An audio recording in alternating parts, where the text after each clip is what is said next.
بادشاہ وقت نے لیلا کو دربار میں بلایا، اور چونکہ بڑا شہرہ تھا، یہ جو مجنو جو تھا یہ شہزادہ تھا باقاعدہ، لیکن ہوش و حواس باختہ ہو گئے، بس محبت کا ایسا جنون چڑھا کہ اصلی نام بھی جاتا رہا۔ تیری محفل میں آ کے بدنام ہوئے، نگاہ زمانہ میں بے نام ہوئے، تو نے وعدہ کیا بچھڑیں گے نہ ہم، تیرے ہی ہاتھوں سے نیلام ہوئے۔ تشخص مٹ گیا، پہچان مٹ گیا، نام ہی مٹ گیا۔ کہتے ہیں حضرت امام حسن اور حضرت امیر معاویہ کا جب وہ خلافت کا معاملہ تھا تو کسی نے اس سے پوچھا کہ ہاں بھئی تیری رائے کیا ہے، یہ اس دور میں ہوا ہے نا، تو کہا کہ ہاں تیری رائے کیا ہے؟ اس نے کہا دونوں ہی حقدار نہیں ہیں، میری لیلا حقدار ہے۔ تو کہا آنتا مجنون، تو کہیں پاگل تو نہیں ہو گیا؟ تو اس سے اس کا نام مجنون پڑ گیا۔ تو مجنون نام پڑ گیا، نام تو کیس تھا اس کا، لیکن نام بھی مٹ گیا، تشخص بھی مٹ گیا، پہچان بھی مٹ گیا، شہزادہ ہو کے گلیوں میں رل گیا، نام بھی باقی نہ رہا۔ اللہ اکبر۔ تو خیر بڑی دہائی تھی، تو خلیفہ وقت نے دربار میں لیلا کو بلا لیا کہ تیرے حسن میں کون سا جادو ہے کہ تو نے ایک شہزادے کو حواس باختہ کر دیا، اس کو اپنی ہوش بھی نہیں رہی ہے، مجھے تو تیرے میں کوئی خوبی نظر نہیں آ رہی۔ گفت لیلا را خلیفہ کان تو ہی، کس تو مجنو شد پریشان و غوی، از دیگر خوباں تو افزون نیستی، باقی عورتوں سے تو کوئی انوکھی تو ہے نہیں، تیرے سے زیادہ حسین تو میری لونڈیاں ہیں۔ گفت خامش چوں تو مجنو نیستی، لیلا نے کہا بادشاہ چپ کر جا، تو کوئی مجنو تو نہیں، میں تمہیں خوبصورت نظر آؤں، تو کوئی مجنو ہے؟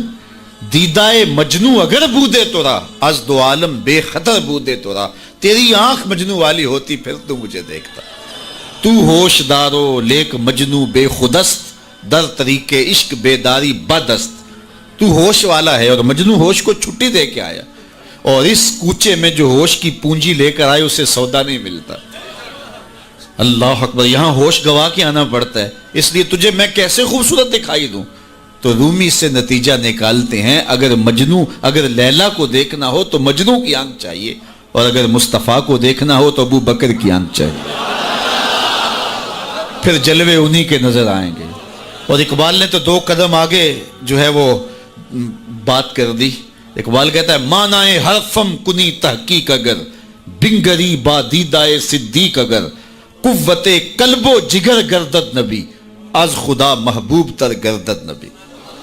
اللہ اکبر۔ اقبال نے کتنی کمال کی بات کر دی، کہا کہ اگر میں تحقیقی بات کروں، معنی حرفم، اللہ اکبر، میں اگر اپنے معنی حرف کی تحقیق اور جستجو کے دائرے میں آ کے بات کروں اور پھر صدیق اکبر کی آنکھ سے دیکھوں تو میں جدھر دیکھوں جلوے محبوب کے دکھائی دیں۔ اور اگلی بات کر دی، اور اس کی مجھے تشریح کرنی پڑے گی اگر جو ہے وہ اس کا میں ترجمہ کروں، از خدا محبوب تر گردد نبی۔ اقبال کہتے ہیں کہ خدا سے بھی نبی محبوب لگنے لگ جاتے ہیں۔ تو اس کا کیا معنی ہے؟ تو اس پر بہت کچھ کہا جا سکتا ہے، لیکن سادہ اس کا مفہوم یہ ہے کہ خدا کی چوکھٹ تک رسائی نصیب ہوتی ہے تو پھر بھی شکریہ نبی کا ادا کرنا پڑتا کہ آپ نہ ہوتے تو یہ در بھی نہ ملتا، یہ دہلیز ملی تو آپ کی وجہ سے ملی نا۔ اسی لیے سجدہ کر کے، رکوع کر کے، قیام کر کے، سب کچھ کرنے کے بعد پھر ہاتھ باندھ کے کہا السلام علیکہ ایھا النبی، اے محبوب تمہارے اوپر سلام ہو جس نے مالک کی دہلیز دکھائی، جنہوں نے مالک کی چوکھٹ دکھلائی، ورنہ آج بھی اندھیروں میں بھٹک رہے ہوتے اگر آپ تشریف فرما نہ ہوتے۔ نہ خرد کی روشنی تھی، نہ نظر کی، نہ جنوں کی آگ ہی تھی، تیری راہبری سے پہلے یہ جہاں جہاں نہیں۔ تو زندگی کا حسن ملتا کیسے؟ ہمیں خدا تک آشنائی ملی ہے حضور کے صدقے سے۔ اللہ اکبر۔ فیض پہنچا اے رضا احمد پاک کا، اعلی حضرت بولے فیض پہنچا اے رضا احمد پاک کا، ورنہ ہم کیا جانتے خدا کون ہے۔ پہچان ہوتی، انسان کی نظر تو دیکھ کے مانتی ہے نا، دیکھ کے، چھو کے، پکڑ کے، سن کے، اور ایسی ذات کو مان لیا جو دیکھی بھی نہیں جا سکتی، جس کو سنا بھی نہیں گیا، جس کو چکھا بھی نہیں جا سکتا، جس کو چھوا بھی نہیں جا سکتا، اچھا جس کو سوچا بھی نہیں جا سکتا۔ تو دل میں تو آتا ہے سمجھ میں نہیں آتا، میں جان گیا بس تیری پہچان یہی۔ ایک ایسی ذات پر کہ جو فہم و ادراک کی حدود سے بھی ورا ہو، عقل و خرد سے بھی بالا ہو، سمجھ سے بھی اونچی ہو، اور کوئی مثل بھی نہ دی جا سکے، مثال بھی نہ دی جا سکے. کوئی مثل ہو تو مثال دیں. لیسا کمثلہ ہی شیء، اس کی مثل تو کوئی چیز ہی نہیں ہے، تو کیسے مثال دیں؟ تو پھر سمجھیں کیسے؟ سمجھ سے بھی بڑا ہے. بلکہ علم کلام کے لوگوں نے کہا جو چیز سمجھ میں آ جائے اس کی بھی نفی کر دو، وہ خدا نہیں ہو سکتا. سمجھ سے بھی بڑا ہے، پھر مان کیسے لیں؟ اللہ اکبر. انسان کی تو عادت ہے کہ وہ دیکھ کے مانتا ہے. قوم موسیٰ نے کہا نا لن نؤمن لک حتی نری اللہ جہرا، ہم دیکھیں گے تو مانیں گے، دیکھیں گے تو نہیں مانیں گے. تو انسان کی عادت، اقبال نے بھی کہا خو گرے پے کرے محسوس تھی انسان کی نظر، بن دیکھے خدا کو پھر کوئی مانتا کیوں کر. انسان کی نظر محسوسات کی عادی ہے، دیکھتا ہے تو پھر مانتا ہے. اور میں اور آپ تو 1400 صدیوں کے فاصلے پہ نا، اور کتنے گناہگار بھی ہیں. لیکن رمضان کا مہینہ ہوتا ہے، کڑکتی گرمی ہوتی ہے، شدت کی پیاس، زبان کانٹا، ہونٹ خشک اور حلق بھی خشک، ٹھنڈا پانی دستیاب، دروازہ بند، کوئی دیکھنے والا نہیں ہے. لیکن وضو بھی احتیاط سے کرتے ہیں، کوئی حلق سے نیچے قطرہ ٹپک نہ جائے، کیوں میرا اللہ دیکھ رہا ہے. ایسی ذات پر اتنا پختہ یقین، اور اتنی صدیوں کے فاصلے پہ کھڑے ہیں پھر بھی اتنا پختہ یقین. یہ پختہ یقین ملا کیسے؟ محمد عربی کی چوکھٹ سے ملا ہے. اگر وہ نہ ہوتے تو کیسے اس ذات کو ہم مان لیتے؟ ہم وہاں تک پہنچتے کیسے؟ اللہ کے محبوب علیہ السلام ایک دن مدینے سے گزر رہے تھے، تو ایک شخص جس کا نام تھا سوا، تو وہ گھوڑا لیے جا رہا تھا. حضور کو پسند آ گیا. اس سے کہا کہ یہ بیچتے ہو؟ اس نے کہا بیچتا ہوں. کتنے کا؟ اتنے کا.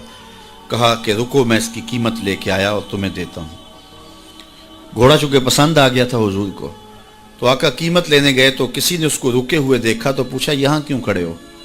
اس نے کہا مسلمانوں کے نبی سے اس گھوڑے کا سودا ہو گیا تو وہ قیمت لینے گئے. اس نے کہا مجھے زیادہ پیسوں سے دے دو. تو اس نے کہا میں تو یار سودا کر چکا ہوں. اس نے کہا کہ کوئی گواہ تھا؟ کہا نہیں. کہا مکر جانا. اس کو پیسوں کی لالچ آ گئی. اس نے کہا ٹھیک ہے. حضور اتنے میں قیمت لے کے پہنچ گئے. تو اس نے کہا میں نے تو آپ سے سودا کوئی نہیں کیا. حضور نے کہا ابھی تو سودا ہوا ہے. وہ کہنے لگا میں نے سودا کوئی نہیں کیا. لوگ بھی اکٹھے ہونے لگے، ہجوم بن گیا.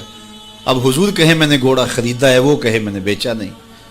اب جب لوگوں کا ہجوم بنا تو لوگوں کے ہجوم کا بھی ایک پریشر ہوتا ہے.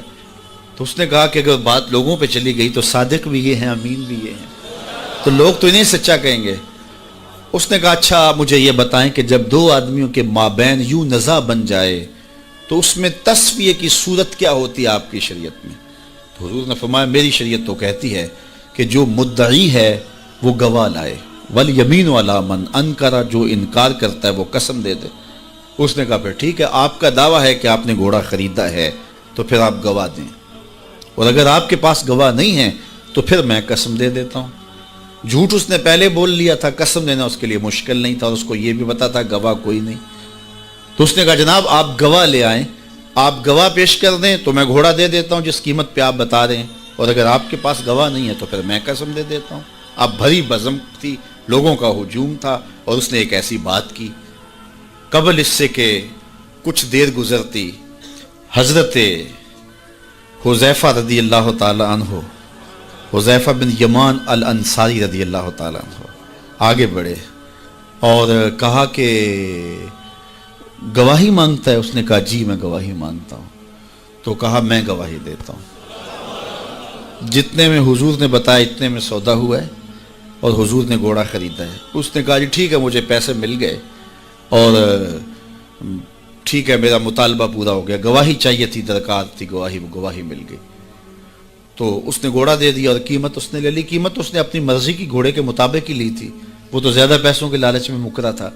تو خیر اس کو راستہ نکلنے کا مل گیا. تو اس نے کہا جی ٹھیک ہے جی، گھوڑا اس نے حضور کو دے دیا اور قیمت اس نے خود لے لی. تو حضور علیہ السلام جب چلنے لگے، لوگ ہٹنے لگے، تو حضور نے حضرت حذیفہ رضی اللہ تعالیٰ عنہ کو اشارے سے قریب کیا اور کہا کہ تم نے گواہی دی، تم تو موقع پہ موجود ہی نہیں تھے، تو تم نے گواہی کیسے دی؟ تو حضرت حذیفہ رضی اللہ تعالیٰ عنہ نے کہا حضور گھوڑا کیا ہے، آپ کے کہنے پہ تو ہم نے رب کی گواہی دے دی، ہم نے رب کو دیکھا تھا، آپ نے کہا نہ ہے تو ہم نے مان لیا. تو یہ گھوڑا کیا ہوتا ہے؟ تو حضور نے آپ حضرت حذیفہ کا ہاتھ پکڑ کے فضا میں بلند کیا اور لوگوں کو کہا جانے والوں رک جاؤ. لوگ ٹھہر گئے. کہا کسی عدالت کو کچہری میں گواہ کی ضرورت ہو تو میری شریعت 2 گواہ مانگتی ہے، لیکن جہاں میرا خزیمہ ہوگا، ہاں حذیفہ نہیں، خزیمہ بن ثابت انصاری رضی اللہ عنہ، جہاں میرا خزیمہ ہوگا وہاں ایک ہی گواہی 2 کے قائم مقام ہوگا. فیض پہنچا اے رضا احمد پاک کا، ورنہ ہم کیا جانتے خدا کون ہے. میں اگر خدا سے ملنا چاہوں تو مجھے بتاؤ نہ کہ میں کدھر جاؤں. شرق کو جاؤں، غرب کو جاؤں، شمال کو جاؤں، جنوب کو جاؤں، نیچے سوراخ کروں، اوپر سیڑھی لگاؤں، کدھر جاؤں. میں آپ سے ملنا چاہتا ہوں تو میں شرق کی جانب سفر کروں گا. آپ مجھ سے ملنا چاہتے ہیں تو غرب کی جانب دوڑیں گے. لیکن میں خدا سے ملنا چاہتا ہوں، وہ تو جہتوں سے پاک ہے، وہ تو سمتوں سے پاک ہے. تو اس کو ملنا چاہوں تو بتاؤ کدھر جاؤں. اللہ اکبر. آئیے ذرا قرآن کا اسلوب دیکھیے. وَإِذَا سَأَلَكَ عِبَادِي أَنِّي فَإِنِّي قَرِيبٌ. حبیب میرے بندے تیرے پاس آ کے میرا پوچھتے ہیں. بندے میرے ہیں، مجھے ڈھونڈتے ڈھونڈتے تیرے پاس آ گئے اور تیرے پاس آ کے پھر میرا پوچھنے لگے. فَإِنِّي قَرِيب. ان آنے والوں کو بتلا دیجئے کہ میں دور نہیں ہوں، نیڑے ہی. فا تعقیبیہ کے بعد علماء تفسیر نے لکھا کہ کل مقدر ہے، یہاں کل ماننا پڑے گا. فَإِنِّي قَرِيب اے فَقُلْ إِنِّي قَرِيب. ان کو کہہ دیجئے کہ وہ دور نہیں، آگے ہو تو مل جائے گا. یہ ہے ترجمہ کل کے مقدر ماننے سے. لیکن صوفیہ فرماتے ہیں کل کو مقدر ماننے کی ضرورت ہی کیا ہے، بات ہی سیدھی ہے. حبیب میرے بندے مجھے ڈھونڈتے ڈھونڈتے تیرے تک آ گئے. تو محبوب جب تیرے تک آ گئے میں پھر بھی دور ہوں. میرے بندے جب مجھے ڈھونڈتے ڈھونڈتے تیرے تک جو آ گئے ہیں تو محبوب تیرے تک آ گئے ہیں تو میرے تک آ گئے. یہ تیرے پاس آ کے پھر میرا پوچھ رہے ہیں. خضر بتلائے تو کیوں کر بتلائے، اگر ماہی پوچھے کہ دریا کہاں، اگر مچھلی چھلانگ لگا کے غوطے کھا کے پھر پوچھے کہ دریا کدھر ہے تو خضر کیا بتائیں گے اسے. محبوب تیری گلی میں آ کے میرا پوچھتے ہیں، جو تیرے پاس آ گئے وہ میرے پاس آ گئے، چونکہ تیرے تک پہنچنا ہی تو میرے تک پہنچنا ہے. اور میرے امام پھر بولے بخدا خدا کا یہی ہے در، نہیں اور کوئی مفر مکر، جو وہاں ہو یہیں آ کے ہو، جو یہاں نہیں وہ وہاں نہیں. وہی لا مکان کے مکی ہوئے، سر عرش تخت نشیں ہوئے. یہ نبی ہیں جس کے ہیں وہ مکان، وہ خدا ہے جس کا مکان نہیں. تو کہا اگر خدا تک پہنچنا ہے تو مصطفیٰ تک جانا ہوگا. بس یہی راستہ خدا تک پہنچتا ہے. اللہ اکبر. تو حضرت عیسیٰ علیہ السلام نے فرمایا لوگوں میں جا رہا ہوں اور میرے بعد اب وہی آئے گا جس کا نام احمد ہوگا. تو ایک حواری اٹھ کے کھڑا ہو گیا اور کہنے لگا کہ حضرت جس کے قصیدے آپ بھی پڑھ رہے ہیں کیا وہ آپ سے بھی افضل ہوگا. تو سنو حضرت عیسیٰ نے کیا جواب دیا. آپ کے سینے میں ٹھنڈ پڑ جائے گی. ویسے تھوڑی سی تقریر میں اور کروں گا لیکن میں یہی بھی چھوڑ دوں تو آپ ناراض نہیں ہوں گے، اس لیے کہ بات اتنی ہے کہ پورا سال آپ پر نشہ طاری رہے گا. اللہ اکبر. کہا حضرت جس کے قصیدے آپ بھی پڑھ رہے ہیں کیا آپ سے بھی افضل ہوگا. تو سنو حضرت عیسیٰ نے کیا جواب دیا. انجیل برنباس میں آج بھی یہ لفظ موجود ہیں. تو حضرت عیسیٰ علیہ السلام نے کہا افضل ہونے کی بات کرتے ہو، وہ تو اتنی عظمتوں کا حامل ہے، اگر اس کے نالین کے تسمے کھولنے کی سعادت ابن مریم کو مل جائے تو یہ بھی مقدر کی بات ہے، یہ بھی بخت کی بات ہے کہ ان کے نالین کے تسمے کھولنے کی سعادت مل جائے. تو دنیا منتظر رہی، زمانہ انتظار کرتا رہا. تو لوگ کہاں کہاں منتظر رہے، ہم نے کوئی انتظار نہیں کیا. آنکھ کھلی تھی تو مسجد کے سپیکروں سے آواز آ رہی تھی مصطفیٰ جان رحمت پہ لاکھوں سلام. ہم اذان جب ہم نے آنکھ کھولی تو صدائیں مل رہی تھی کہ نبی جی اللہ اللہ اللہ ہو. تو ہم کتنے خوش نصیب ہیں، کتنے بخت والے ہیں کہ ہمیں آغوش مادر میں حضور کا نام مل گیا، کوئی انتظار ہی نہیں کرا. اقبال کتنے فخر سے کہا کرتے تھے نام تو از پدر آموختم. حضور آپ کا نام میں نے اپنے باپ سے سنا تھا، آپ کا نام میں نے اپنے باپ سے سنا تھا، آپ کے درود کی لوری اپنی ماں سے سنی تھی، اپنی بہن سے حضور کا پیار سنا. تو یہ ہمیں میسر آیا. خوش نصیب ہیں ہم لوگ کہ ہمیں یہ دور ملا. ہاں ایک ہمیں افسوس ہوتا ہے کہ کبھی حضور کے دور میں ہوتے، وہ لمحے میسر آتے لیکن میرے آقا جانتے تھے میرے امتی بعد میں تڑپیں گے. حضور نے جو ہے وہ ہمیں آنے والوں کو تسلی دیتے ہوئے اتنی خوبصورت بات کی. ایک دن صحابہ بیٹھے تھے, فرمایا طوبی لمن رآنی وآمن بی وطوبی سبع مرات من لم یرانی وآمن بی. فرمایا صحابہ تمہیں مبارک ہو, تم نے مجھے دیکھا اور میرے اوپر ایمان لائے. اور فرمایا انہیں 7 مبارکیں ہوں جنہوں نے نہیں دیکھا ہوگا پھر بھی ایمان لائیں گے. نفس ایمان کی حضور نے 7 مبارکیں دی ہیں. طوبی لمن رآنی وآمن بی وطوبی سبع مرات من لم یرانی وآمن بی. تو کہا انہیں 7 مبارکیں ہوں جنہوں نے دیکھا بھی نہیں پھر بھی نام پہ تڑپ رہے ہوں گے. اللہ اکبر, نام سن کے جان مارنے کے لیے تیار ہوں گے. حضور کا نام آتا ہے آنکھوں میں آنسو آ جاتے ہیں, دل تڑپتا ہے, کیا کیفیات باطن ہوتی ہیں. تو یار یہ کوئی چھوٹی دولت ہے؟ حضور کا نام سن کے یہ کیفیت نصیب ہو جائے, یہ ان کے پیار کی علامت ہے. پیار ہوتا ہے تو آنکھوں میں آنسو آتے ہیں, اور جہاں آنسو ہوتے ہیں وہاں رحمتیں ہوتی ہیں. علامہ رومی فرماتے ہیں جہاں پانی چلتا ہے وہاں سبزہ اگتا ہے, اور جہاں آنسو بہتے ہیں وہاں رحمت اترتی ہے. تو یہ ان کے پیار کے آنسو ہے, یہ ان کی محبت کے آنسو ہے. بلکہ امام غزالی نے غالباً لکھا ہے کہ حضور کے پیار میں, اللہ کی خشیت میں جو آنسو آئیں تو ان کو صاف نہ کرو بلکہ ان کو رخساروں پہ مل لیا کرو. یہ تو خوش نصیب آنسو ہیں جو حضور کی یاد میں بہے ہیں, جو حضور علیہ السلام کے ذکر میں بہے ہیں. تو یہ میری اور آپ کی خوش بختی, اور اگر وہ نہ آتے تو ہم آج بھی اندھیروں میں ہوتے, ظلمتوں میں ٹھوکریں کھا رہے ہوتے اگر حضور تشریف نہ لاتے. خدا شناسی تو بڑی دور کی بات ہے, ہم خود شناس بھی نہ ہوتے اگر حضور نہ آتے. ہمیں اپنے آپ سے آگہی نہ ملتی, اپنی ذات سے شناسائی نہ ملتی اگر حضور نہ آتے. ورنہ دیکھیے کہ آج کتنے لوگ عقل و بینش, فہم و ادراک میں کتنے آگے ہیں, لیکن کیا انہیں حضور کا در نہیں ملا تو کیا وہ آج آشنائی رب سے اور آشنائی ذات سے مالا مال ہیں؟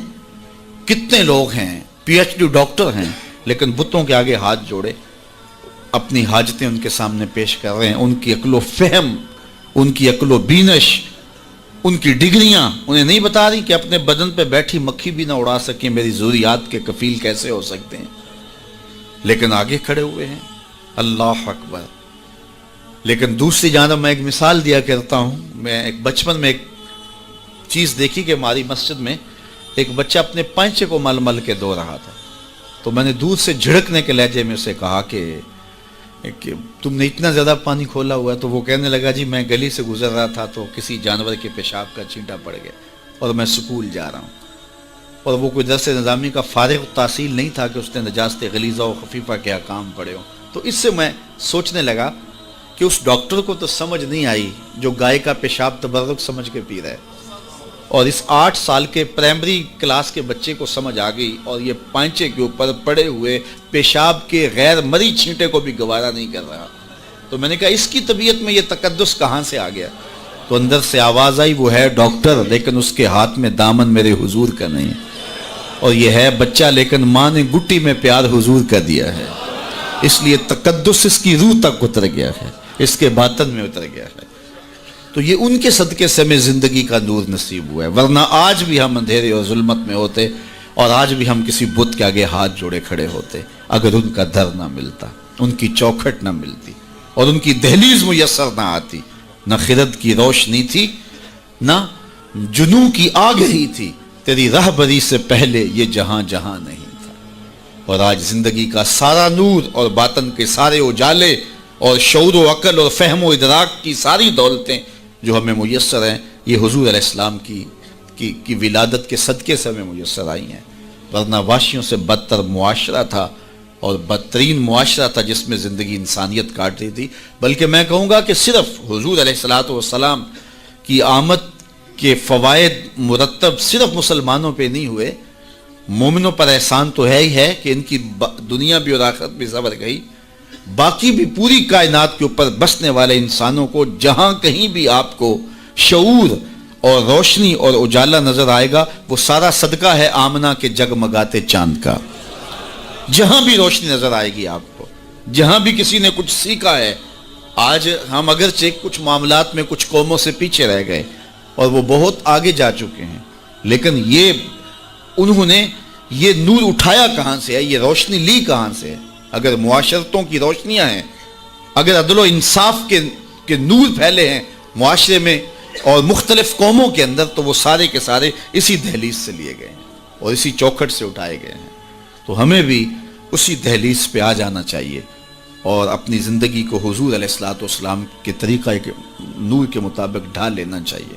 ہمیں تو کسی اور در پہ جانے کی ضرورت نہیں ہے، ہمیں تو کسی دہلیز پہ ماتھا ٹیکنے کی ضرورت نہیں ہے، ہمیں تو مکمل اسوہ اور مکمل نمونہ زندگی دیا گیا حضور کی ذات کی صورت کے اندر۔ اس لیے ہم اپنی گھریلو زندگی سے لے کر کے اپنے سیاسی امور تک اسی دہلیز سے لے کر کے اپنی زندگی کو جنت بنا سکتے ہیں اور اپنی آخرت بھی بہتر کر سکتے ہیں۔ دوسرے لوگوں نے حضور علیہ الصلوۃ والسلام کے اصول و ضوابط، حضور کے دیے ہوئے جو ہے وہ نظام زندگی سے روشنی لے کر کے اپنی دنیاوی زندگی کو تو جنت بنا لیا، لیکن حضور علیہ السلام سے باطنی تعلق قائم نہ کر سکے اور اپنی آخرت جو ہے وہ روشن نہ کر سکے۔ اور ہمارا تو حضور سے باطن کا ربط ہے، حضور سے دل کا تعلق ہے، اس لیے ہم اپنی آخرت بھی سنوار سکتے ہیں اور ہم اپنی دنیا بھی سنوار سکتے ہیں، شرط یہ ہے کہ ہم حضور کے ہو جائیں۔ پھر ہمیں عزت بھی ملے گی، ہمیں سرخروئی بھی ملے گی، تخت و تاج بھی ہمارے رب کا وعدہ ہے، وَأَنْتُمُ الْأَعْلَوْنَ إِن كُنتُم مُؤْمِنِينَ۔ تم مومن بن کے دکھاؤ، ساری عزتیں تمہارے قدموں پہ رکھیں گے۔ بن کے تو دکھاؤ نا۔ یہ کافر لگتے کیا ہیں؟ کافر لگتے کیا ہیں؟ اگر انہیں دنیاوی عزتیں دی گئی ہیں تو انہوں نے اصول و ضوابط اختیار کیے ہیں۔ اقبال نے وہ جب شکوے کی زبان کھولی تو اس میں کہا نا کہ کافر کو دیے حور و قصور اور مومن کے لیے فقط وعدہ حور، تو اس کے جواب میں کہا تم میں کوئی حوروں کا چاہنے والا ہی نہیں، جلوائے طور تو موجود ہے کوئی موسیٰ ہی نہیں۔ کوئی ہو تو صحیح اور کوئی مانگنے والا تو ہو، تو اس کو ہم کیوں نہیں دیتے؟ ہم تو مائل بکرم ہیں، کوئی سائل ہی نہیں، راہ دکھلائیں کسے راہ رو منزل ہی نہیں، جلوائے طور تو موجود ہے کوئی موسیٰ ہی نہیں۔ تو وہ آج بھی وہ انوار برسنے کے لیے جو ہے وہ آمادہ ہیں، لیکن اس دہلیز پہ آ جائیں۔ ہم نے اپنے آقا و مولا کے ساتھ اپنا باطنی تعلق تو قائم کیا ہے، لیکن ہماری زندگی کی ترجیحات کچھ اور ہو گئیں، اور جس کے نتیجے کے اندر آج ہم دنیا سے جو ہے وہ کٹ گئے اور آج رسوائیوں اور ذلتوں میں اپنی زندگی بسر کر رہے ہیں۔ اقبال علیہ رحمہ نے جب شکوے کا لہجہ اختیار کیا تو فتویٰ بھی متوجہ ہوا اور بہت سخت لہجہ تھا، لیکن جواب آتے ہی سارا نشہ اتر جاتا ہے۔ جب وہ شکوہ کرتے ہیں تو اس میں کرتے ہیں کہ تیرے کعبے کو جبینوں سے بسایا ہم نے، نوع انسانی کو غلامی سے چھڑایا ہم نے، صفائے دہر سے باطل کو مٹایا ہم نے، تیرے قرآن کو سینوں سے لگایا ہم نے، پھر بھی ہم سے گلا ہے کہ وفادار نہیں، ہم وفادار نہیں تو بھی تو دلدار نہیں۔ تو بڑا تلخ لہجہ ہے، لیکن اب اس کا جب جواب آتا ہے تو سارا نشہ اترتا ہے۔ لفظ وہی ہیں، صرف صیغہ بدلتا ہے، لفظ وہی رہتے ہیں، صرف صیغہ تبدیل ہو جاتا ہے۔ اب جواب کیا آ رہا ہے؟ پہلے تو یہ تھا کہ صفائے دہر سے باطل کو مٹایا ہم نے، نوع انسانی کو غلامی سے چھڑایا ہم نے۔ اب ادھر سے آواز آ رہی ہے، صفائے دہر سے باطل کو مٹایا کس نے، نوع انسانی کو غلامی سے چھڑایا کس نے، میرے کعبے کو جبینوں سے بسایا کس نے، میرے قرآن کو سینوں سے لگایا کس نے، تھے تو آباب تمہارے ہی مگر تم کیا ہو، ہاتھ پہ ہاتھ دھرے منتظر فردا ہو، ہر کوئی مست مئے ذوق تن آسانی ہے، تم مسلمان ہو یہ انداز مسلمانی ہے، حیدری فقر ہے نئے دولت عثمانی ہے، تم کو اسلاف سے کیا نسبت روحانی ہے، وہ معزز تھے زمانے میں مسلمان ہو کر، تم خار ہوئے تارک قرآن ہو کر۔ ہماری پستی، ہماری ذلت، ہماری رسوائی اس نظام زندگی کو چھوڑ دینے سے ہے۔ ہم اپنے آپ پہ غور کریں، اپنی زندگی پہ غور کریں، ہم کہاں کھڑے ہوئے ہیں۔ یہ بات تو ہمیں کہی گئی تھی نا کہ جو الطہور نصف الایمان، صفائی آدھا ایمان ہے، لیکن یہ ان لوگوں نے اپنا لیا کہ جن کے مذہب میں نہانا اور غسل کرنا روا نہیں تھا۔ آپ جو ہے وہ فرانس کی خوشبوئیں پوری دنیا کے اوپر مشہور جانتے ہیں، کبھی اس کا پس منظر بھی جو ہے وہ معلوم کیا کہ کیا ہے؟ کیونکہ یہ غسل نہیں کرتے تھے اور بدن سے اتنی بدبوئیں اٹھتی تھی کہ ان پر جو ہے خوشبو اس پر غالب کرنے کے لیے طرح طرح کی خوشبوئیں یہاں آئیں تاکہ جو ہے وہ بدبو سے لوگ ناک پہ جو لوگ ملنے آتے وہ ناک پہ ہاتھ رکھ لیتے. ان کے بادشاہوں کے جسموں سے بدبو آیا کرتی تھی, ان کے ہاں نہانا نہیں تھا. یہ تو مسلمانوں نے آ کے سکھایا. اور جب اندلس انہوں نے فتح کیا تو اس وقت جو وہاں واش روم انہوں نے بنائے تھے مسلمان, سب سے پہلے انہوں نے غالب آ کے ان کو توڑا اور پھر اسی روش میں چلے گئے. پھر آہستہ آہستہ نے سوچا کہ یار دیکھو تو صحیح. اور آج صفائی پسند وہ ہو گئے, آج گلیاں ان کی صاف ہیں, آج بازار ان کے صاف ہیں, آج ملک انہوں نے ایسے بنا کے رکھے ہیں جیسے ایک سگڑ بی بی اپنا گھر سنوار کے رکھتی ہے, اور ہمارے گلی کے اندر ہم کچرا پھینک کے گھر چلے جاتے ہیں. میں بعض قد گزرتا ہوں, چونکہ تنگ گلیوں میں بھی جاتا ہوں, بازاروں میں بھی جاتا ہوں, پیدل بھی جاتا ہوں اور سواریوں پہ بھی جاتا ہوں. آپ بھی یہ منظر دیکھتے ہیں کہ 6 فٹ کی گلی ہوتی ہے تو دونوں جانب نالیاں ہو رہی ہوتی ہیں, تو درمیان میں صرف 3 فٹ جگہ ہوتی ہے. میاں ایک سائڈ نالی بنا لو, چلو گلی کشادہ ہو جائے. لیکن ادھر والے نہیں مانتے کہ ہماری جانب نالی ہو, وہ کہتے ہیں ادھر نہیں مانتے, چلو فیصلہ کیا کہ دونوں جانب نالیاں ہوں. جب قوم کا مزاج یہ ہوگا تو کیا قوم ترقی کرے گی جو اتنی قربانی بھی نہیں دے سکتی؟ تو اب گندگی کے ڈھیر جگہ جگہ پڑے ہوئے ہیں. حکومت کو چھوڑیں آپ, حکومت کی ترجیحات, حکومت کی دلچسپیاں, ان کے معاملے, وہ تو جو کرتے ہیں. جو فریضہ ہمارا تھا ہم نے وہ نبھایا, ہم نے اس فریضے کو پورا کیا. تو ہم اپنے رویوں پر غور کریں. ہمارے آقا نے ہمیں کتنا ستھرا دین دیا تھا, کتنا پیارا دین دیا تھا. میں نے اس مرتبہ میلاد کے موقع پہ کہا کہ دیکھو ہماری ترجیحات, کہ ہم نے پورا, میں گلی سے گزرا تو وہ گلی کے اوپر پورا وہ گوٹا کناری کی ہوئی تھی اور ڈنڈیاں بھی اور چراغاں بھی کیا تھا اور بہت زیادہ پیسے لگے ہوئے ہوں گے. تو نیچے جو ہے وہ گلی تو وہ کچی تھی. تو میں نے کہا اگر یہ اوپر نہ ہوتا, نیچے کنکریٹ کی گلی ان پیسوں سے بن جاتی تو یہ رسول اللہ زیادہ خوش نہ ہوتے اور حضور کی امت کو زیادہ نفع نہ ہوتا اور یہ میلاد کے نام پہ ہو جاتا. لیکن نیچے کچی گلی ہے اور وہ کہتے ہیں یہ حکومت کی ذمہ داری ہے, اور ہم نے اوپر گلی کے اوپر گوٹا کناری بھی کی ہوئی ہے اور اسے چراغاں بھی کیا ہوا ہے اور اس کے اوپر فانوس بھی لٹکائے ہوئے ہیں اور لاکھوں روپے اس گلی کو سجاتے ہوئے ہم نے لگا دیا. لیکن اگر ہم پکی کر لیتے گلی تو وہ زیادہ اچھا نہ تھا کہ وہ ہمیشہ کے لیے جو ہے وہ ایک مسئلہ ختم ہو جاتا. لیکن وہ نہیں کریں گے, یہ کریں گے ہم نے اپنی ترجیحات اپنی مرضی سے مقرر کی ہوئی ہیں. تو میرے رسول صلی اللہ علیہ وسلم نے جو ہمیں دین دیا ہے اس دین کو اختیار. اس کا یہ مطلب نہ لیا جائے کہ میں میلاد کے چراغاں کا مخالف ہوں. آج کل تو یہ بھی بڑا ڈر لگا رہتا ہے کہ فتوے ایک دم جو ہے وہ متوجہ ہو جاتے ہیں اور کافر سے نیچے تو چھوڑتے ہی نہیں نا. لیکن یہ دکھڑے ہیں ہمارے. میں کہتا ہوں گلیاں سجاتے ہو دل ویران نہ رہے. میں کہتا ہوں چراغاں کرتے ہو مکانوں کی چھتوں پہ کرو, میں اس کا انکار نہیں کرتا, لیکن دل کی گلیوں میں اندھیرا نہ رہے. اور تم جھنڈیاں لگاتے ہو حضور کے نام کی, ایک ایک پرت پہ, دل کے ایک ایک پرت پہ نام محمد کی جھنڈی بھی لگاؤ. اور میں نے الحمدللہ جگہ جگہ میلاد کے موسم میں اس مرتبہ توجہ دلائی کہ آپ اس طرح کریں کہ اپنے محلے کے اندر فہرست بنائیں, اپنی گلی کے اندر فہرست بنائیں. اللہ تعالیٰ نے یہ نظام رکھا ہوا ہے. غربت کے زمانے کے اندر بھی ایسا ہوتا ہے کہ ایک گلی کے اندر 20 یا 25 گھر ہیں تو 1-2 گھر والوں کو اللہ تعالیٰ نے مال و دولت سے فرازہ جو ہے وہ مالا مال کیا ہوتا ہے. باقی جو ہے وہ پوری گلی کے لوگ غریب ہو سکتے ہیں, لیکن کوئی ایک آدھ آدمی اللہ تعالیٰ وہاں امیر رکھا ہوتا ہے. ایک پورا گاؤں ہے, دیہات ہے اور بڑا غریب دیہات ہے, لیکن وہاں بھی کچھ 5, 10, 15 ذمہ دار ہوتے ہیں یا کچھ لوگ مالی طور پہ مستحکم ہوتے ہیں. یہ اللہ تعالیٰ نے نظام رکھا ہے. وہ جو 5-10 لوگ ایک بستی میں امیر ہیں, ایک گلی کے اندر 15 یا 20 گھر ہیں تو سارے غربا کے گھر ہیں, تو 2-3 گھر جو ہیں اللہ تعالیٰ نے ان کو نوازا ہوا ہے. تو وہ 2-3 گھر یا اس گاؤں کے اندر جو ہے وہ 10-12 لوگ وہ سوچیں کہ ہمیں سرخاب کے پر لگے ہیں کہ ہمیں دولت زیادہ دی گئی ہے. عقل و فہم کی وجہ سے بھی دولت زیادہ نہیں ہوتی. میاں صاحب فرماتے ہیں بے وقوفاں دے نوکر ویکھے دانش مند سیانے. ایسا بھی ہوتا ہے. یہ اللہ کی تقسیم ہے, وہ جس کو عطا کر دے. تو اب جس کو دولت زیادہ دی گئی ہے وہ سوچے کہ مجھے کیوں زیادہ دی گئی ہے. علماء نے کہا کہ جس کو کوئی زیادہ فراوانی دی گئی ہے اس کا جو ہے وہ مثال کے طور پہ وہ کہتے ہیں کہ جو گائے ہے اور بھینس ہے اس کا دودھ اس کے بچے کی ضرورت سے زیادہ ہوتا ہے تو باقیوں کے لیے بھی حلال قرار دیا گیا کہ وہ نفع پہنچائے. جس کو مال اس کی ضرورت سے زیادہ دیا گیا ہے تو وہ اس مال کے ذریعے اپنے کم از کم رشتہ داروں میں اور اپنے محلے میں اپنی گلی میں کم از کم دیکھے. اور میلاد کے موسم کے اندر وہ غور کرے کہ میری گلی میں 15 گھر ہیں, اس میں کوئی غریب ہے تو آج میلاد کے دن ایسا نہ ہو کہ آج بھی وہ غربت میں دن گزارے.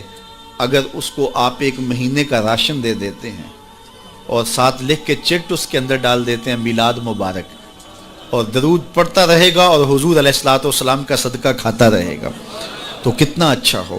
تو یہ وہ چیزیں ہیں جس کی طرف ہمیں توجہ کرنی چاہیے، اور میں سمجھتا ہوں کہ حضور علیہ السلام کی محبت سے معاشرے کے دکھ جو ہیں وہ سمیٹے جا سکتے ہیں۔ آقا کریم علیہ الصلوۃ والسلام نے محبت سے ہی معاشرت کو جو ہے وہ اپنے قریب کیا، اور لوگ ایمان کی دولت سے مالا مال ہو گئے۔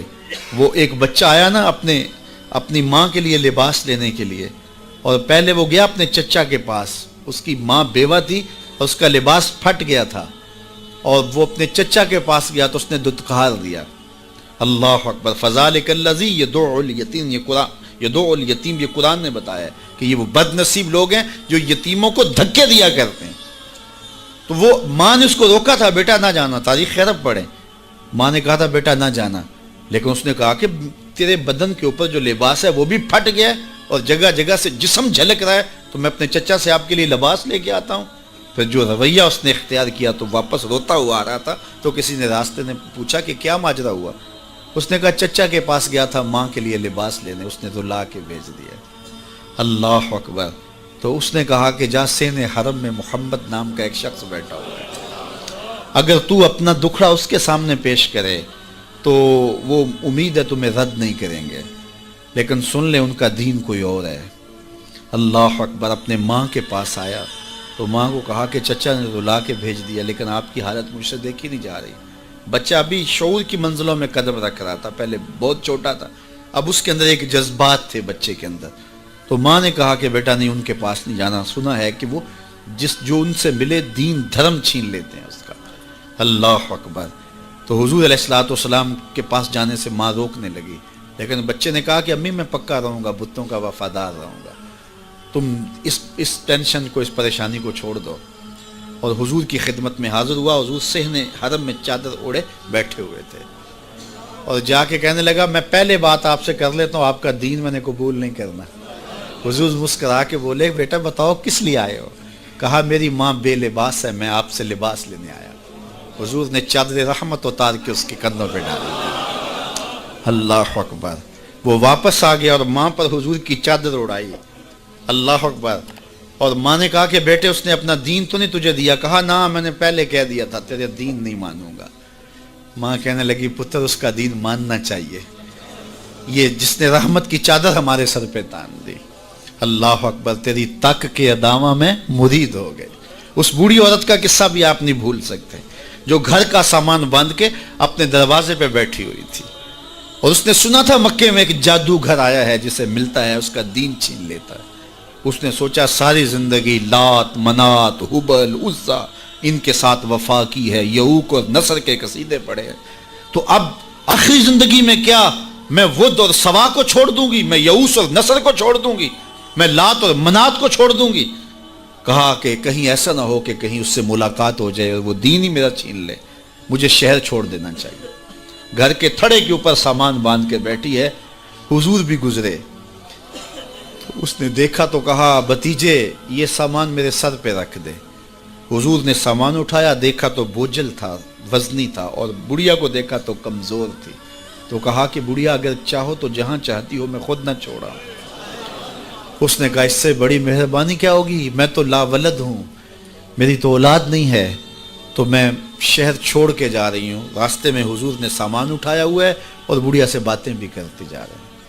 تو بڑھیا کو کہا کیوں جا رہی ہے؟ اس نے کہا کہ سنا ہے یہاں ایک جادوگر ہے جو لوگوں کا دھرم لوٹ لیتا ہے، لوگوں کا دین لوٹ لیتا ہے۔ میں نے ساری زندگی بتوں سے وفا کی ہے، میرے آبا و اجداد نے بتوں سے وفا کی ہے، میں چاہتی ہوں دین اجداد ہاتھ سے چھوٹ نہ جائیں، آخر اس شہر میں رہتی ہوں کہیں مل نہ جائے، تو میں چاہتی ہوں کہ میں شہر چھوڑ جاؤں، زندگی کی چند سانسیں باقی ہیں، میں وفا کے ساتھ تو گزاروں۔ غالب نے کہا تھا نا وفاداری بشرط استواری اصل ایمان ہے، اس پہ اختلاف بھی کیا جا سکتا ہے۔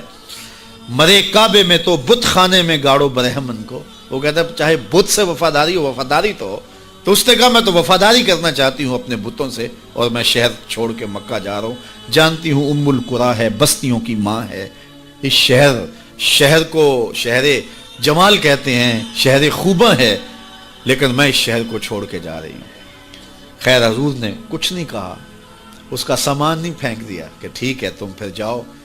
سامان اس کا اٹھایا اور جہاں تک اس نے جانا تھا سامان پہنچایا.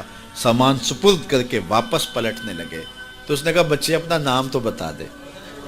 لوگ کہیں گے کہ مکہ چھوڑ آئی ہو تو بتاؤں گی ایک جادوگر کے دکھ سے چھوڑ آئی ہوں.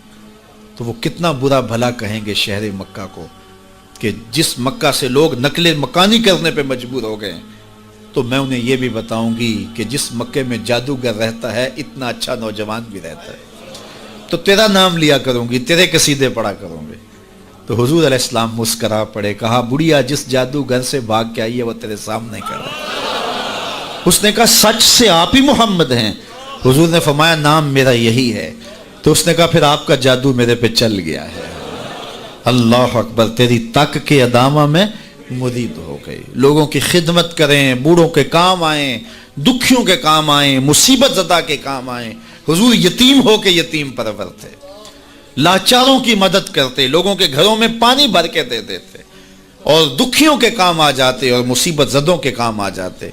تو حضور سے پیار کرنے والوں, امت میں آپس میں حسد نہ پھیلاؤ, بغض نہ کرو, نفرتوں کے پہاڑ اکٹھے جو کھڑے نہ کرو, ایک دوسرے سے پیار کرو, جڑو, امت وحدہ بنے اور اپنے ماحول کو, اپنی معاشرت کو ایک خوبصورت معاشرت کا رنگ دو اور اپنی زندگی کو حضور کے نام کر دو. حضور کی محبت تو انسانوں کو جوڑتی ہے. حضور علیہ السلام کی محبت تو انسانوں کو یکجا کرتی ہے. جس طرح ایک باپ کے بیٹے ہوتے ہیں اور آپس میں پیار کرتے ہیں اور ان کی سانج باپ ہوتا ہے, ساری امت کی سانج آمنہ کے لال ہیں. تو حضور کی وجہ سے ہم جڑے ہوئے ہیں, حضور کے نام پہ ہم اکٹھے ہوئے ہیں. تو اپنی زندگیوں کے اندر عملی تبدیلی پیدا کریں. آقا کریم کی اسوہ نور کو دیکھیں, کتنا میٹھا اسوہ تھا میرے حضور کا, کتنی میٹھی زندگی گزار کے گئے ہیں, کتنا پیارا دور حضور نے گزارا ہے. اور وہ ہمارے لیے مکمل, اکمل اور خوبصورت نمونہ ہے حضور کی حیات طیبہ. اللہ ہمیں حضور علیہ السلام کی حیات کا نور نصیب کرے اور زندگی کے جو ایام ہمیں بچے, ہمیں میسر آئے ہیں, ان ایام میں یاد خدا میں ہماری زندگی گزرے. جب ہم ایک دوسرے سے پیار کریں گے, حسد نہیں ہوگا, حقد نہیں ہوگا, بغض نہیں ہوگا, کینے نہیں ہوگے, نفرتیں نہیں ہوں گی, تو پھر زندگی خوشگوار ہوگی. ہم نے اپنی زندگی کو خود جہنم زار بنایا ہوا. ایک دوسرے کے اوپر ہماری بدگمانیاں, ایک دوسرے کے اوپر حسد, بغض اور کینے, اس نے زندگی کو اوکھا کر دیا ہوا ہے. اور سمجھتے یہ ہیں کسی نے جادو کر دیا, کسی نے ٹونا کر دیا, کسی نے سایہ کر دیا, کسی نے تعویذ ڈال دی ہیں. اور میاں نہیں ڈالا ہوا, ہم نے اپنے اندر تعویذ خود حسد اور بغض کے ڈالے ہوئے ہیں. وہی ہمیں چین نہیں لینے دیتے, ہمیں سکون نہیں آنے دیتے. اور اگر اپنے اندر کو صاف کریں, ستھرا کریں, پاکیزہ کریں, 5 گانا سجدہ ریزی کی عادت ڈالیں, کسی کا برا نہ چاہیں, اللہ کی مخلوق کے لیے رحمت اور راحت کا سامان بن جائیں, تو پھر دیکھنا کہ کوئی تعویذ آپ کے اوپر نہیں ہوگا. کسی بابے کے پاس چوکڑی بڑھنے کی ضرورت بھی نہیں ہوگی اور گڑولیاں بھرنے کی ضرورت بھی نہیں ہوگی. تمہارا رب اتنا مہربان ہے کہ 70 ماؤں سے زیادہ اپنے بندے سے پیار کرتا ہے. ہر ایک شخص کے ساتھ اس نے ایک محافظ فرشتہ مقرر کیا ہوا ہے جو شیاطین سے حفاظت کرتا ہے بندے کی. تو اس کی تو کرم نوازی ہے. زندگی کو اوکھا ہم نے خود اپنے لیے بنایا ہوا ہے. تو زندگی کو سوکھا بنائیں, زندگی کو آسان بنائیں, زندگی کو راحت قدا بنائیں, جہنم قدا نہ بنائیں. اور یہ تب ممکن ہوگا جب ہم حضور علیہ السلام کے طریقہ حیات کے مطابق اپنی زندگی ڈال لیں گے. میلاد میں آنے والوں کے لیے یہی پیغام ہے. اللہ تعالیٰ جل شانہ آپ سب کو دنیا آخرت کی بھلائیاں عطا.